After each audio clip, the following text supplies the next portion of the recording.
우리가 은혜로 구원을 받느냐 아니면 행함으로 구원을 받느냐, 이것은 아주 예민한 중요한 주제 가운데 하나입니다. 이건 곧 복음과 율법에 관한 문제이기도 합니다. 바울은 우리에게 분명하게 말씀하기를 믿음으로 구원받는다고 말씀합니다. 그 예로 아브라함을 들었는데 아브라함이 하나님을 믿음으로 의롭게 여김을 받았다고 말씀하죠. 로마서 4장 3절에 보면 성경이 무엇을 말하느냐, 아브라함이 하나님을 믿음에 그것이 그에게 의로 여겨진 바 되었느니라. 아브라함은 율법이 주어지기 전에 또 할례를 받기 전에 믿음으로 의롭다함을 받았는데, 이것은 그의 후손들 역시 믿음으로 구원받는다고 하는 하나님의 언약을 이루기 위해서라고 말씀을 합니다. 그래서 로마서 4장 24절에 보면 그에게 의로 여겨졌다 기록된 것은 아브라함만 위한 것이 아니요 의로 여기심을 받을 우리도 위함이니 곧 우리 주 예수 그리스도를 죽은 자 가운데서 살리신 이를 믿는 자니라. 한마디로 말하면 아브라함이 믿음으로 구원을 받는 것처럼 우리 역시 믿음으로 구원을 받게 된다는 겁니다. 그런데 반면에 야고보 사도는 우리가 행함으로 구원을 받는다고 말씀합니다. 그가 예로 든 분이 바로 아브라함이죠. 아브라함이 아들 이삭을 바치는 행위로 인해서 의롭다 하심을 받았다고 증언합니다. 아브라함의 행함으로 그의 믿음이 온전해진 거죠. 행함이 없으면 죽은 믿음이라고 말씀합니다. 사람이 행함으로 의롭다 하심을 받고 믿음으로만은 아니라고 말씀합니다. 성경이 이 두 가지를 말씀하고 있기 때문에 믿음으로 구원을 받는가 아니면 행함으로 구원을 받는가, 이 문제 앞에 우리는 헷갈리게 되죠. 이것은 복음과 율법에 관한 문제이기도 합니다. 그런 의미에서 여러분, 우리는 부분을 보고 전체를 판단할 것이 아니라 전체적인 맥락 속에서 각 부분들을 보는 그런 안목과 통찰력이 필요합니다. 여러분, 예수님은 마태복음 25장에서 세 가지 비유를 우리에게 들려주세요. 우리가 잘 알고 있는 열처녀의 비유입니다. 신랑을 기다리던 다섯 처녀는 기름을 준비하고 있는 반면에 다섯 처녀는 기름을 준비하고 있지 않았죠. 그런데 신랑이 오자 기름을 준비한 다섯 처녀는 혼인잔치에 참여한 반면에 기름을 준비하지 못한 다섯 처녀는 혼인잔치에 참여하지 못하게 되었습니다. 우리가 생각하기에 기름을 조금씩 나누면 함께 들어갈 수 있지 않겠는가, 이렇게 생각할 수 있을지 모르겠습니다만 그렇지 않습니다. 여러분, 우리가 시험 점수를 나눌 수 있습니까?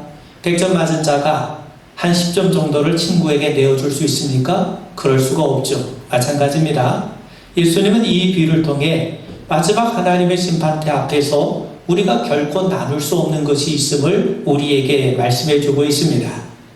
혼인잔치에 참여하지 못한 이 처녀들이 문을 열어달라고 하소연합니다. 주여 주여 우리에게 열어주소서. 그들은 예수님을 주님으로 부르고 있어요. 그들은 예수를 모르는 자들이 아닙니다. 그런데 예수님은 그들에게 이렇게 말씀하시죠. 대답하여 이르되 진실로 너희에게 이르노니 내가 너희를 알지 못하노라. 그러시면서 예수님은 이 비유의 결론을 이렇게 맺으십니다. 그런즉 깨어있으라. 너희는 그날과 그때를 알지 못하느니라. 그런 의미에서 여러분, 기름을 준비하는 삶은 곧 깨어있는 겁니다. 깨어있는 행함이 있어야 천국에 들어갈 수 있다는 말씀이죠. 이어서 예수님은 또 달란트의 비유를 말씀합니다. 주인이 먼 길을 떠나면서 종들에게 각각 5달란트, 2달란트, 1달란트를 맡기게 되죠. 세월이 지난 다음에 주인이 다시 돌아와 종들과 결산을 합니다. 5달란트 받은 사람은 5달란트를 더 남겼고 2달란트 받은 사람 역시 2달란트를 더 남기게 됩니다. 그들은 주인에게 칭찬을 받게 되죠. 잘하였도다 착하고 충성된 종아, 네가 적은 일에 충성하였음에 내가 많은 것을 네게 맡기리니 네 주인의 즐거움에 참여하게 되리라. 반면 1달란트 받은 자는 아무것도 남기지 못하고 1달란트 그대로 주인에게 가져옵니다. 그러자 주인이 그를 책망하죠. 악하고 게으른 종아, 이 무익한 종을 바깥 어두운 데로 내쫓으라. 거기서 슬피 울며 이를 갈리라. 받은 자는 깨어있는 행함이 있어야 천국에 들어간다는 말입니다. 그리고 깨어있다는 말은 하나님이 우리에게 맡겨주신 그 달란트에 최선을 다해 충성하는 삶이라는 거죠. 충성하는 자는 주인의 즐거움에 참여하는 반면에 충성하지 못한 자는 바깥 어두운 데로 내쫓김을 당한다고 말씀합니다. 그리고 이어서 예수님은 양과 염소의 비유를 계속해서 들려주고 계세요.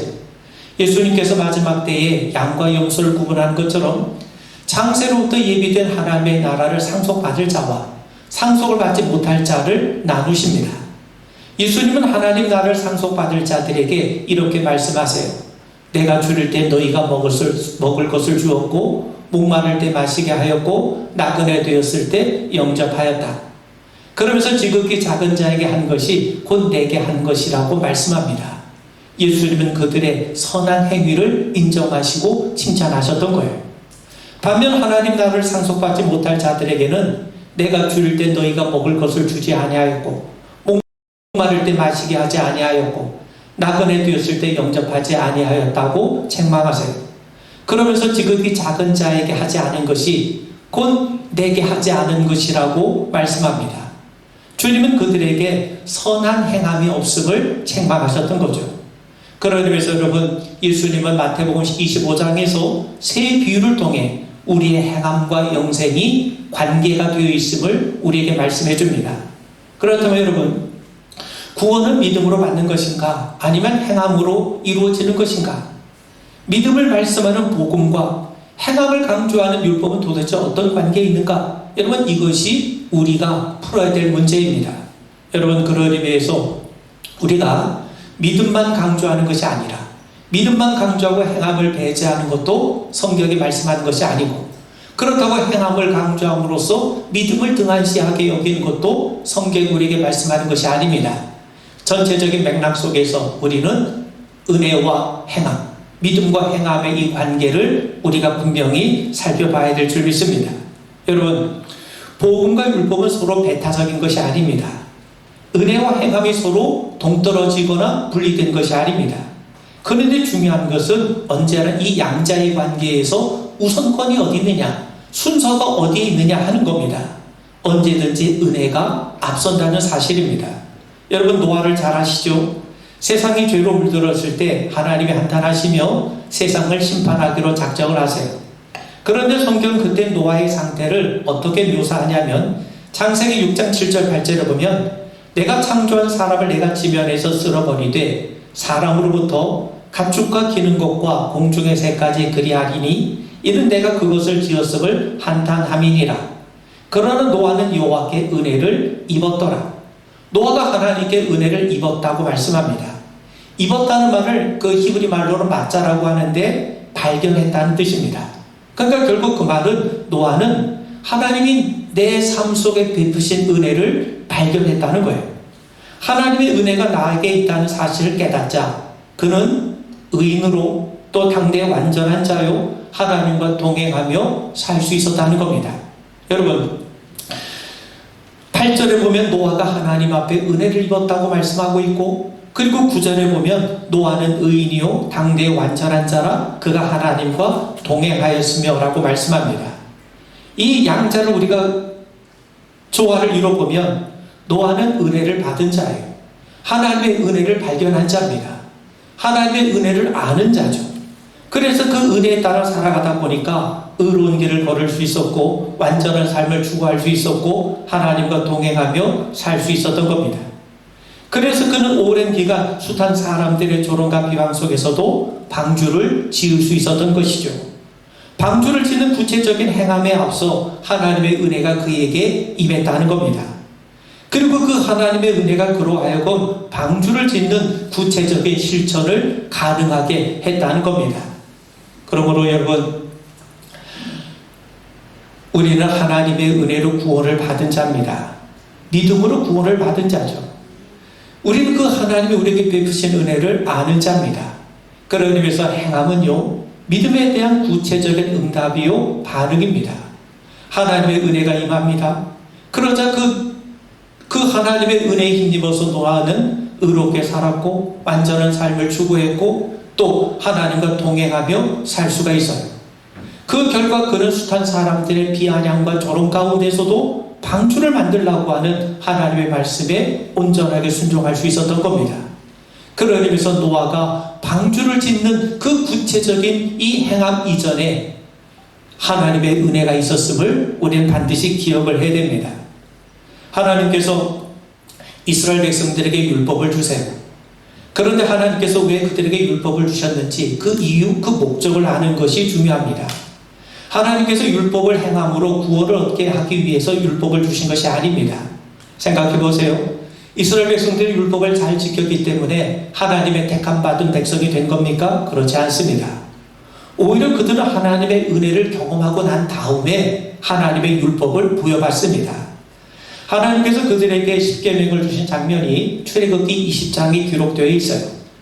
우리는 율법의 핵심이라고 할 수 있는 십계명의 내용에 대해서는 너무나도 잘 알고 있습니다. 그런데 우리가 내용에 너무 치중하다 보면 하나님께서 그들에게 왜 십계명을 주셨는지 그 이유, 그 목적을 놓칠 때가 있어요. 여러분, 하나님은 십계명을 주시기에 앞서 아주 중요한 말씀을 그들에게 들려주십니다. 10가지 계명을 그들에게 말씀하시기 전에 먼저 서론격으로 어떤 말씀을 우리에게 들려주시냐면 출애굽기 20장 1절 2절을 보면 하나님이 이 모든 말씀으로 말씀하여 이르시되 나는 너를 애굽 땅 종되었던 집에서 인도하여 낸 내 하나님 여호와이니라. 하나님은요, 십계명을 주신 분이 바로 이스라엘 백성들을 애굽 땅, 즉 종되었던 집에서 인도해낸 하나님이심을 먼저 밝히십니다. 이 계명을 너희에게 주는 분이 어떤 분이냐? 이분이 바로 너희를 애굽의 종되었던 집에서 건져낸 하나님이심을 먼저 분명하게 일깨워 주시고 난 다음에 10가지 계명을 그들에게 주신 겁니다. 여러분, 그런 의미에서 우리가 알아야 될 건 뭐냐? 십계명의 내용이 중요하기 때문에 지키는 것이라기보다는 이 계명을 주신 분이 바로 너희를 애굽에서 건져내신 하나님 여호와 하나님이시기 때문에 이 계명을 지키라는 겁니다. 그렇다면 여러분, 이스라엘 백성들에게 하나님은 어떤 분이십니까? 그들의 조상 아브라함과 맺으신 언약을 기억하시고 이스라엘 백성을 애굽에서 건져내신 하나님이세요. 애굽은 당시 최고의 문명과 군대를 지닌 국가입니다. 그런 애굽에서 이스라엘 백성들이 나올 수 있었던 것은 전적으로 하나님의 은혜라 고백하지 않을 수 없습니다. 그들이 독립운동에서 출애굽한 것이 아닙니다. 그들이 먼저 하나님의 약속을 기억하고 간구해서 이루어진 것도 아닙니다. 그들은 애굽의 종으로 이미 굳어진 상태입니다. 그래서 광야에서 조그만 어려운 문제가 생겨도 다시 애굽으로 돌아가자고 난리법석을 떨지 않았습니까? 하나님은 애굽에서 10가지 이적을 베푸셔서 아주 극적인 모습으로 이스라엘 백성들을 건져내셨어요. 전적인 하나님의 은혜인 거죠. 그뿐만이 아닙니다. 하나님은 홍해를 가리셨습니다. 광야에서 만나를 허락하셨습니다. 반석에서 샘물이 흘러 넘치게 하셨어요. 뿐만 아니라 아말렉과의 전쟁에서도 승리케 하십니다. 하나님 우선 떼약볕을 지나간 이스라엘 백성들에게 낮에는 구름기둥, 밤에는 불기둥으로 인도하셨어요. 그뿐만이 아닙니다. 그들을 시내 산으로 인도하셔서 그들을 하나님의 제사장의 나라로 삼으세요. 그들이 정결하고 자격이 있어서가 아닙니다. 그들은 평생 노예로 살아오지 않았습니까? 애굽에서 벗어난 지 채 2달도 되지 않습니다. 그런데도 하나님이 그들을 제사장의 나라로 삼으세요. 그리고 주어진 것이 바로 십계명입니다. 하나님이 처음부터 십계명을 주신 것이 아니라 출애굽의 은혜를 베풀어 주시고 하나님의 제사장으로 그들의 신분과 위상을 격상시켜 주신 다음에 십계명 곧 율법의 말씀을 주신 거예요. 그러니까 율법이 주어지기까지 하나님께서 그들에게 베푸신 은혜가 먼저 있었다는 말입니다. 그러므로 여러분, 구약의 율법은요, 구원을 얻게 하기 위해서 주신 것이 아닙니다. 하나님은 이미 그들에게 은혜와 구원을 베푸신 다음에 율법을 허락해 주셨어요. 율법의 행함보다 우선적인 것이 바로 하나님께서 자신들에게 베푸신 은혜를 기억하는 겁니다. 종되었던 애굽에서 건져주신 분이 하나님이시구나. 광야에서 우리의 삶을 책임져 주시고 인도하신 분이 하나님이시구나. 노예였던 자를 제사장의 나라로 삼아주신 분이 바로 하나님이시구나. 가나안 땅을 약속해 주신 분이 바로 하나님이시구나. 한마디로 하나님의 은혜를 아는 자만이 율법을 제대로 지킬 수 있다는 말씀입니다. 그러므로 여러분, 율법의 행함은 구원을 이루기 위함이 아니라 하나님의 은혜를 깨닫고 하나님의 은혜를 기억하게 하기 위해서 주신 거예요. 율법을 행함으로 이 율법을 우리에게 주신 하나님을 기억하면서 하나님의 은혜를 기억하고 하나님이 주신 은혜 안에 머물러 복된 삶을 영위하게 하기 위하여 하나님이 이스라엘 백성들에게 우리에게 율법을 허락해 주신 겁니다. 여러분, 이 내용은요 신약에서도 그대로 이어집니다. 신약에서도 은혜는 언제나 행함보다 앞섭니다. 여러분, 예수님의 그 1만 달란트 탕감받은 자 이야기를 잘 아시죠? 어떤 사람이 왕에게 1만 달란트 빚을 지고 있어요. 1만 달란트가 어느 정도 이제 감이 오십니까? 예수님 당시 노동자의 하루 품삯이 1데나리온입니다. 그리고 6천 데나리온이 1달란트예요. 그러므로 1만 달란트는요 6천만 데나리온이죠. 하루 품삯을 10만 원이라고 한다면 1달란트는 6억 정도가 되고 1만 달란트는 6조에 해당이 됩니다. 당시 유대 역사학자 요세푸스의 기록에 따르면 유대 지역에서 로마가 한 해 세금으로 걷어간 세금이 1000달란트밖에 되지 않는다고 합니다. 그렇게 보면 1만 달란트가 얼마나 큰 액수인지를 가히 짐작할 수 있을 겁니다. 도저히 갚을 수 없는 큰 돈이에요. 그런데 그는 1만 달란트 탕감을 받았어요. 엄청난 은혜가 아닐 수가 없는 거죠. 그런데 그는요 1만 달란트의 탕감을 받았음에도 불구하고 자신에게 100데나리온 빚진 자를 탕감해 주지 못합니다. 자기는 6조에 해당되는 액수를 탕감받았는데도 불구하고 자신에게 빚진 1000만 원 빚진 자를 탕감해 주지 못했다는 거예요. 그래서 왕은 그 배은망덕한 자를 다시 옥에 가두게 됩니다. 여러분, 예수님이 말씀하신 의도가 뭐겠습니까? 1만 달란트 탕감받은 은혜를 안다면, 그 은혜를 먼저 우리가 누리고 있다면 그 은혜에 힘입어서 우리는 얼마든지 100데나리온 탕감해 줄 수가 있는 거죠. 여러분, 사실 우리는 1만 달란트 탕감받은 자입니다. 우리는 하나님의 무서운 진노 아래 영원히 죽을 수밖에 없는 자들이었어요. 그런데 예수는 우리를 위해서 하늘의 보좌를 버리셨고 우리를 대신에 십자가를 지심으로 우리 모든 허물과 죄를 용서해 주셨습니다. 예수님의 십자가의 공로로 우리는 하나님의 자녀가 됩니다. 이것이 바로 우리가 하나님 앞에 받은 은혜요 사랑 아닙니까? 여러분, 죄라고 하는 것은 우리의 힘으로 해결할 수 있는 것이 아니죠. 죄에 사로잡힌 인생들은 발버둥을 치면 칠수록 더 깊은 죄의 수렁에 빠져들어갈 수밖에 없습니다. 그래서 우리에게 필요한 것은 하나님의 은혜입니다. 그 은혜는 우리에게 거저 주어진 것이지만 결코 값싼 것이 아닙니다. 값으로 매겨줄 수 없기 때문에 하나님 이 은혜로 우리에게 거저 베푸시는 겁니다. 그러면서 여러분, 우리는 거저 탕감을 받았지만 사실 하나님은 1만 달란트 손해, 즉 성자 하나님이신 예수님의 죽으심을 감수하시고 우리에게 은혜를 베푸신 거예요.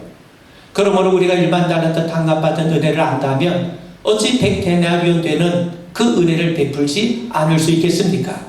여러분, 예수님은 바리새인 시몬에게 많이 빚을 탕감받은 자는 많이 사랑하고 적게 탕감받은 자는 적게 사랑한다고 하시면서 예수님의 발에 향유를 부은 여자에게 평안히 가라고 말씀합니다. 무슨 말입니까? 내가 받은 은혜가 참으로 귀하구나. 내가 받은 은혜가 참으로 넘쳐나는구나. 그걸 깨달으면 깨달을수록 우리는 주님 앞에 순종하며 나아갈 수 있다는 겁니다. 그러기 위해서 여러분, 은혜는요 하나님 앞에 온전하게 우리 자신을 순종하는 원동력이 되는 겁니다.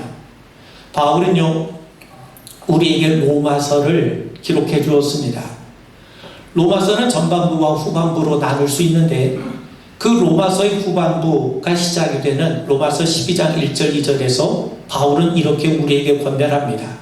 그러므로 형제들아, 내가 하나님의 모든 자비하심으로 너희를 권하노니 너희 몸을 하나님이 기뻐하신 거룩한 산제물로 드리라. 이는 너희가 드릴 영적 예배니라. 너희는 이 세대를 본받지 말고 오직 마음을 새롭게 함으로 변화를 받아 하나님의 선하시고 기뻐하시고 온전하신 뜻이 무엇인지 분별하도록 하라. 여러분, 바울은 로마서 후반부에서 그리스도인들이 행해야 될 여러 가지 실천적인 율법과 계명들을 우리에게 말씀해줘요. 서로 사랑하라, 서로 우애하라, 남을 대접하라, 박해하는 자를 축복해라, 모든 사람들과 더불어 화목하라, 원수가 줄이거든 먹이고 목마르거든 마시게 하라, 위에 있는 권세에 복종하라, 연약한 자를 비판하지 마라.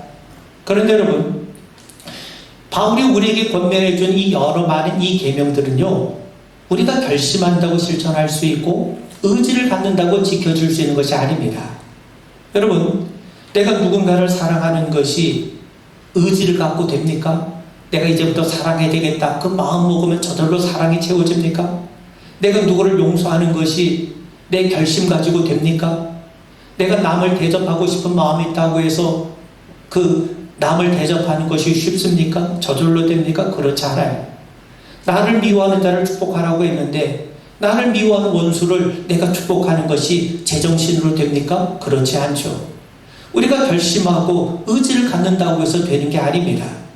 그래서 성경도 인간의 결심이나 다짐을 말하고 있지 않아요. 계명이나 율법이 우리 인간이 다짐을 하고 결심하고 또 강요로 실천되지 않는다는 것을 성경은 너무나도 잘 알고 있기 때문입니다. 그래서 성경은 인간의 결심이나 의지를 말하는 것 대신에 하나님의 은혜를 말하는 겁니다. 하나님께서 우리를 위해 행하신 일들을 말씀하고 있는 겁니다. 여러분 생각해 보세요. 내가 누군가를 별로 대수롭지 않게 여기는데 그 사람이 정말 나를 위하고 정말 나를 사랑하고 정말 나에게 많은 은혜를 베풀고 있다는 사실을 내가 깨달으면요, 내가 결심하지 않아도, 내가 의지를 갖지 않아도 사랑하는 마음이 내 안에 채워지게 되는 겁니다. 마찬가지입니다. 바울은요, 로마서 전반부에서 하나님께서 우리를 위해서 행하신 일들을 기록해요. 그러고 난 다음에 로마서 후반부에서 우리가 행해야 될 일들에 대해서 말씀합니다. 바울은 로마서 전반부에서 모든 인간이 죄 안에 있다고 말씀하죠. 모든 죄에 대해서 하나님의 진노가 있다고 말씀합니다. 죄의 삭은 사망이라고 말씀합니다. 율법을 행함으로 하나님 앞에 의롭다 할 사람이 하나도 없다고 말씀합니다. 그래서 하나님께서 율법 외에 한 의를 허락하셨다고 말씀해요. 그 의가 뭐냐? 그 길이 뭐냐? 바로 그리스도 예수를 믿는 믿음으로 인해 얻게 되는 의라고 말씀합니다. 그러므로 결론적으로 우리가 의롭게 되는 것은 율법의 행위가 아니라 그리스도 예수에 대한 믿음으로 된다고 말씀해요. 믿음으로 의롭다 하심을 받은 자는 그리스도로 인해서 하나님과 화평을 누릴 수 있게 되었다고 말씀합니다. 하나님은 우리가 죄인이었을 때, 연약할 때, 심지어 하나님과 원수관계에 있을 때에도 우리를 사랑하셨다고 말씀하죠. 그러므로 이제 그리스도 예수 안에 있는 자에게는 결코 정죄함이 없다고 말씀합니다. 왜 그렇습니까? 이 세상 그 어느 것도 우리를 하나님의 사랑에서 끊을 수 없기 때문이죠. 바울은 로마서 전반부에서 이처럼 하나님께서 우리에게 베푸신 은혜를 말합니다. 그렇다면 우리는요, 하나님의 은혜를 받은 자예요. 은혜를 받은 자만이 로마서 후반부에 나오는 여러 계명들을 지키며 살아갈 수 있게 되는 겁니다. 그러므로 여러분, 우리가 율법을 지키고 계명에 순종하게 만드는 원동력은 바로 하나님의 은혜입니다. 여러분, 인간은 인간됨으로 인해서 그렇게 하는 것이 인간의 도리이기 때문에 우리가 그것을 실천하는 것이 아니라 성경이 우리에게 말씀하는 것은 하나님이 우리에게 베푸신 은혜가 있고 그 은혜를 우리가 알기에 우리는 선한 일에 힘쓸 수 있고 계명을 실천하며 살아갈 수 있게 되는 거예요. 그런 의미에서 여러분, 은혜를 알수록 그 은혜를 깊이 깨달아 갈수록 우리는 마지 못해서가 아니라 정말 자원해서 기쁜 마음으로 주님의 말씀에 순종하며 살아가게 되는 겁니다. 여러분, 우리가 주님의 계명에 순종하는 것을 내가 결심한다고 됩니까? 쉽게 좌절하고 포기하게 되죠. 그러나 우리가 하나님의 은혜를 깨닫고 그 은혜 안에 머물러 있으면 있을수록 우리는 남들이 우리에게 강요하지 않아도 하나님의 계명을 조금씩 실천해가는 우리들의 모습을 발견하게 될 겁니다. 마지막으로요, 예수님이 십자가에서 다 이루었다고 말씀하세요. 다 지불했다는 말이죠. 죄에 대한 부채가 완전히 청산됐다는 겁니다. 예수님은 십자가에서 죽으심으로 사망이란 우리의 죄값을 다 치르셨어요. 그래서 우리는 이렇게 고백할 수 있는 겁니다. 로마서 8장 1절 2절에 보면, 그러므로 이제 그리스도 예수 안에 있는 자에게는 결코 정죄함이 없나니 이는 그리스도 예수 안에 있는 생명의 성령의 법이 죄와 사망의 법에서 너를 해방하였습니다. 우리는 정죄를 받지 않습니다. 왜 그렇습니까? 예수 안에 있기 때문이죠. 예수 안에 있다는 말은요, 우리의 소속이 예수란 말입니다. 여러분, 소속이 어디냐가 중요합니다. 홍수 때 방주 안에 있는 노아와 그 가족들은 살았지만 방주 밖에 있는 사람들은 다 죽었어요. 마찬가지로 방주 안에 있었던 동물들은 다 살았지만 방주 밖에 있는 동물들은 다 죽었습니다. 방주 안에 있는 자와 방주 밖에 있는 자가 사실 다르지 않아요. 방주 안에 있는 짐승들은 순하고 방주 밖에 있는 맹수들은 악하기 때문에, 싸납기 때문에 그런 겁니까? 그렇지 않죠. 똑같은 거지만 방주 안에 있느냐 방주 밖에 있느냐, 이것이 심판을 가르는 겁니다. 그러므로 기독교의 신앙은요, 우리의 행동을 따지기에 앞서 우리의 소속을 따지는 겁니다. 내가 어디에 속해 있느냐가 중요한 겁니다. 노아의 방주는 작기 때문에 거기 들어가는 사람들은 제한되어 있지만 우리 주님의 십자가를 통해서 이루신 구원의 방주는 넓기 때문에 누구든지 그의 이름을 부르는 자들은 참여할 수 있게 되는 겁니다. 여러분, 사람이 죄에 속해 있으면, 사람이 죄에 속했느냐 하나님께 속했느냐, 그게 중요한 거예요. 죄에 속해 있으면 당연히 죄의 지배를 받겠죠. 그래서 죄의 열매를 맺게 될 겁니다. 그 열매가 아무리 그럴듯하게 보여도 죄의 열매이기 때문에 하나님이 받으시지 않으세요. 정죄를 받을 수밖에 없는 겁니다. 반면 우리가 하나님께 속해 있다면 당연히 하나님의 다스림을 받게 될 것이고 의의 열매를 맺게 될 겁니다. 그 열매가 아름답게 보이지 않아도 정죄를 당하지 않습니다. 물론 처음부터 성령의 아름다운 열매가 나타나지 않을 수 있어요. 처음엔 세상 사람들과 우리가 별로 달라 보이지 않을 수도 있고 오히려 우리가 더 못해 보일 수도 있습니다. 그러나 하나님께 속해 있다면 세상 사람들과 구별되지 않아도 우리는 성도입니다. 언젠가 하나님이 반드시 거룩하고 아름다운 열매를 맺게 하실 겁니다. 왜냐하면 하나님께서 우리를 가꾸시는 농부가 되시고 하나님이 성령 통해서 날마다 우리를 돕고 계시기 때문이죠. 여러분, 어린아이일 때 생일이 되면 선물도 받고 케이크도 자르고 얼마나 즐겁고 행복합니까? 생일의 주인공이 바로 자신이에요. 그래서 우리 아이들도 보면 오늘이 내 생일인데 내가 주인공이라는 말이죠. 근데 나이가 좀 들고 철이 나기 시작하면 생일 때 자기를 생각하는 것이 아니라 부모를 기억하게 됩니다. 부모의 돌봄과 헌신으로 오늘 자신이 있게 된 것을 기억하고 그래서 부모를 찾아 인사하고 감사하게 되죠. 신앙의 성숙도 마찬가지입니다. 신앙이 깊어질수록 하나님이 베푸신 은혜를 기억하고 감사하게 되는 겁니다. 그래서 하나님의 은혜에 대해서 합당한 반응을 보이게 되고 순종의 자리까지 이르게 되는 겁니다. 여러분, 우리는 하나님 앞에 예배드리고 있습니다. 예배는 하나님께 영광을 돌리는 거룩한 행위입니다. 그러므로 예배의 과정은 하나님의 영광을 드러내는 데 집중되어야 합니다. 그렇다면 영광이라는 게 뭐냐? 사전적으로는요, 빛나고 아름다운 영예라는 뜻이에요. 그런데 헬라말로 영광을 독사라고 하는데 이 독사는 글로리라고 하는 뜻을 가지고 있습니다. 그런데 여러분, 이 말씀부터가 이제 그 성경을 독일어로 번역을 하면서 영광이라고 하는 말을 뭐라고 번역했냐면 헤를리카이트로 번역을 합니다. 헤르라는 말은요, 주님이란 말이고 리카이트라는 말은요, 다우심을 말합니다. 그러니까 하나님 다우심, 이게 영광인 거죠. 그렇다면 여러분, 예배라는 게 뭐냐? 하나님의 영광, 곧 하나님 다우심에 집중하고 이것을 고백하고 이것을 드러내는 행위가 예배인 겁니다.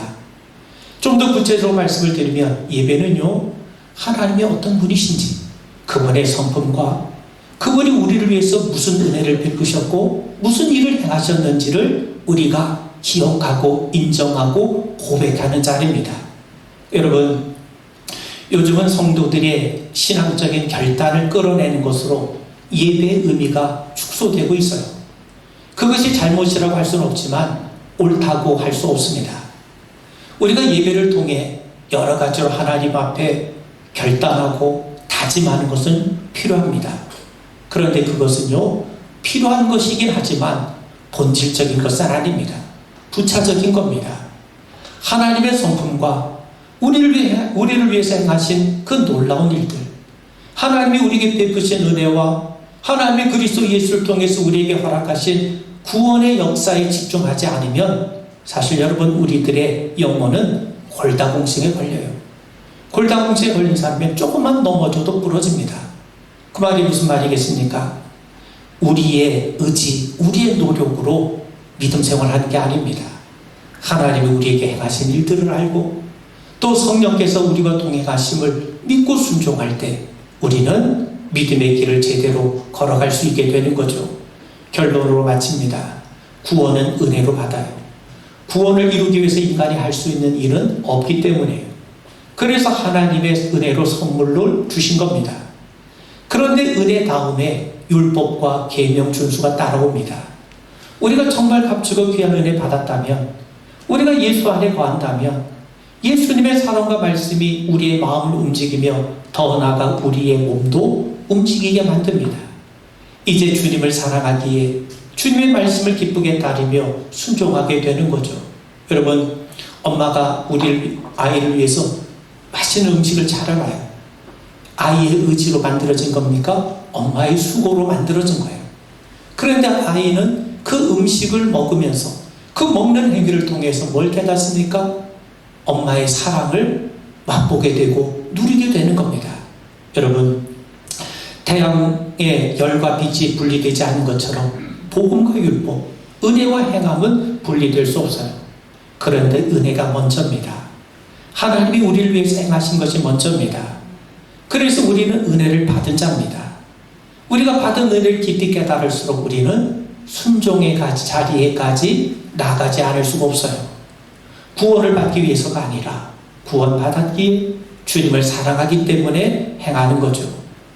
은혜로 구원받은 자가 주님의 계명에 순종할 때 구원의 기쁨과 행복을 더 생생하게 맛보며 누리게 되는 겁니다. 그러므로 믿음이 살아있다면 행함이 나올 수밖에 없죠. 행함으로 구원을 얻는 것은 아니지만 행함을 통해 우리가 구원받았음을 확인하고 누리게 되는 겁니다. 하나님의 은혜가 우리 안에 진정성을 갖는 것만큼, 하나님의 은혜를 깨닫는 것만큼 우리는 순종의 자리로 나아가게 될 줄 믿습니다. 우리 기도하겠습니다. 하나님께서 우리를 은혜로 구원하신 것을 믿습니다. 하나님 앞에 온전한 믿음으로 행하며 순종해 나가는 성도 되게 하옵소서. 우리 모든 순종의 동력이 하나님의 은혜에 있음을 기억하고 깨닫게 하여 주옵소서. 성령님 날마다 우리를 도와주심을 믿고 감사하며 예수님 이름 받들어 간절히 기도하옵나이다. 아멘.